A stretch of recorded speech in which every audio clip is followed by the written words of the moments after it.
could enunciate to the back row, just like Sylvester Stallone doing Hamlet. This would be a place where Stallone could do Hamlet. To be or what?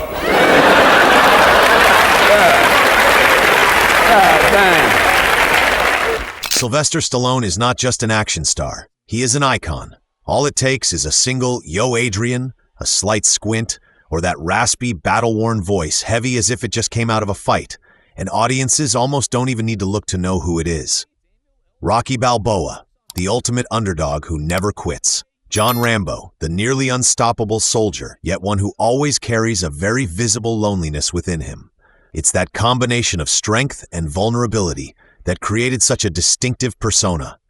And when a persona becomes that distinctive, it no longer exists only in films. It steps out into real life, becoming something everyone can recognize and imitate.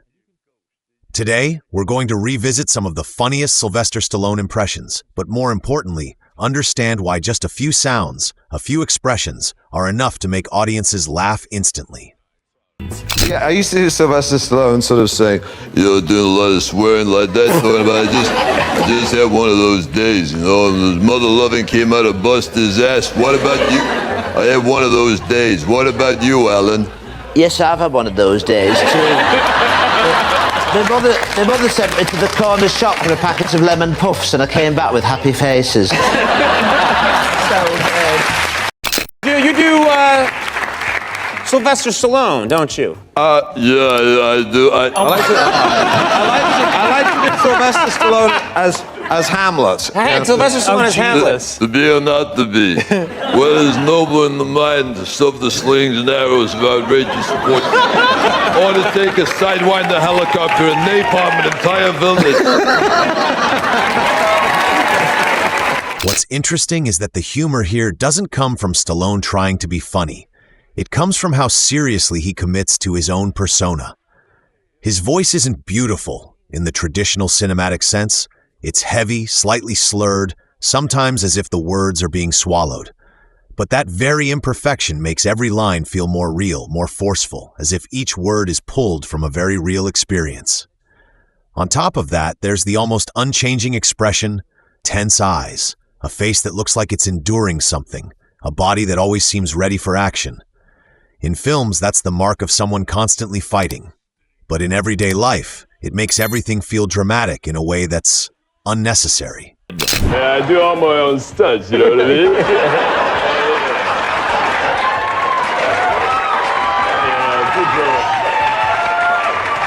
People pay a lot of money to come to the theater. They want to know what I'm doing inside, you know?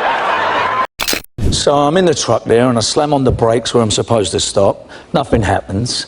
Next thing you know, I've hit two cameramen. I literally thought I'd killed them. It was like a split second later, sinking fast, straight to the bottom. Eventually I come out at the surface, and at that point, Jimmy, I look out, I said, "Where's Sly?" And he's, stood on the side of the dock there with his iPhone, like that, going, "Hey, Jason, you need a towel?" Translated, that means, "Hey, do you need a towel?" Yeah, we need a translator with him. Yeah, exactly. That's hilarious. Sylvester Stallone, he lives up we're like in the gated community, he lives over there. And he wasn't invited. The security, they had security helicopters like it was the president. Yeah. They're like, Mr. Washington, Rocky's out front, he's pacing. he's like looking in the gate. I said, should we let him in? I'm like, yeah, let Sylvester come in. Yeah. They said he was outside looking sad, like, man. Can you see Rocky? Hey, Mr. Mandela, how you doing? Mr. Mandela, how you doing? Yo, Adrian. It's Mandela here. It's Mandela over here. The humor of Stallone impressions actually lies in a very simple but powerful principle. When you keep the emotional intensity of a climactic scene, but completely change the context, the laughter appears. And Stallone is one of the very few actors who can create that effect so clearly. There's no need for a perfect imitation. The performer just has to hit a few recognition cues. The rhythm of speech, the way he delivers words, the lower lip, the eyes, and the audience will automatically fill in the rest from their memory. This shows that Stallone is not just an actor, but a language. Once that language has been internalized by the audience, just a small hint is enough for them to understand the whole thing. Who does the best impersonation of your father? Probably Sistine. Yeah. That is, you know what? Y'all put me on the spot like that. Come on, sis. How you doing? That makes it. How you doing? No, I don't think so. I'll have this for breakfast. I'll have my shake. I want my pancakes. Put some scrambled eggs and some jelly in them. Billy, you go back a while. Have you ever heard me have some steak and parm and clam on the half shell? Good morning. He knows me. Yeah. What you want for breakfast? Goes, it's not that, it's an accent. It's the accent.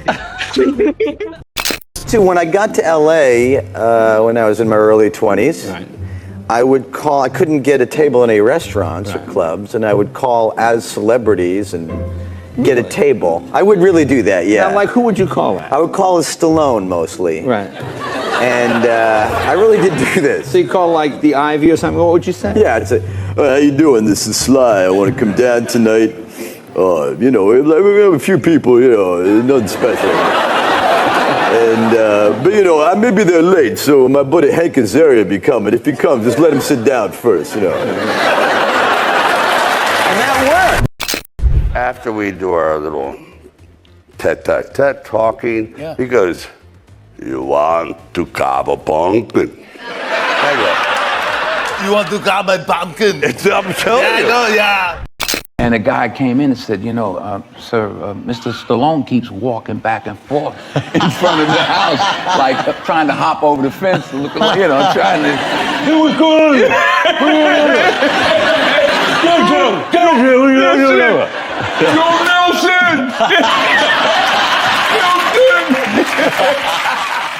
That's also why Stallone impressions tend to feel more familiar than mocking.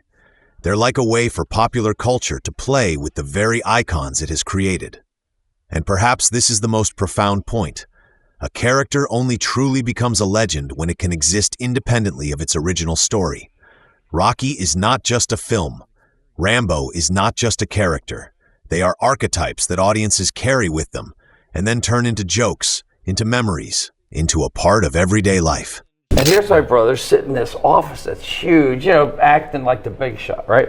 So I walk up, I go, listen, do you think there's a chance that I could just get maybe a 15-second, just the musical part, you know, wah, wah, wah. So, you know, I figured the movie's so big I could, you know, pay my bills. Right. I don't think so. I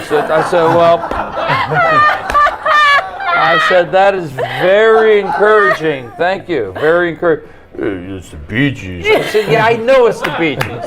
So anything, so he goes, yeah. So he tried to humor me, go write some stuff, maybe.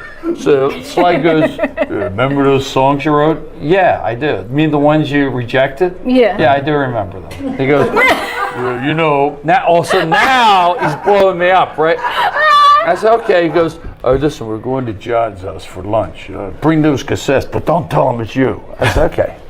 So John's there, and they're sitting there at the table, and it's like a caricature. It's Rocky and Barbarino. They're talking back and forth. It's like, yeah, we got real problems. Yeah, it does. And I'm just sitting there eating. I'm now going this like, is a long story short. But here it goes. So great. Here it goes. So I'm sitting there eating like this, and Sly goes, yeah, put this on. Puts it on, starts playing my songs. Like Far From Over, Never Gonna Give You Up, Moody Girl. And John's eating, he's going, wow. He's going, that's just what I'm looking for. I'm going like, I think I was eating a calamari, like the tentacle came through my sinuses or something. He goes, that's what I like. So then Sly, he goes, who is that? He goes, it's Frank. He goes, Frank? Like I'm Fredo. Hey, Frank. Yeah, of course. He goes, that Monday, they start dropping my songs in the movie, and I ended up with 11 songs in the movie. You know, remember that Rocky coach, you know, classic scene, he comes into his house at night, you know, Rocky, you can be the champion. You can be rich and I won't have to play the penguin anymore. Rocky is so cool, wasn't he? All right. Yeah? I remember one time a guy put a nail in his glove and put a hole right in my cheek, Rocky. Is that right? Rocky had a little dark side too, didn't he? Mouth stinks. Mouth stinks. Because Nick doesn't know where he's going with this. Mouth stinks, huh? All right, stink, Mick! I never asked you for no favors. You don't think I know what's going on around here? See, Stallone's problem is he's Rocky in every movie. You see Cliffhanger? It's been 2 years since that accident, and you can't get over it. You were there! I was up in that room, not you! In my view, what makes Sylvester Stallone humorous isn't that he's funny, but that he's so sincere in a world that doesn't always need that level of intensity. That sincerity, when placed in the wrong context, becomes the source of laughter.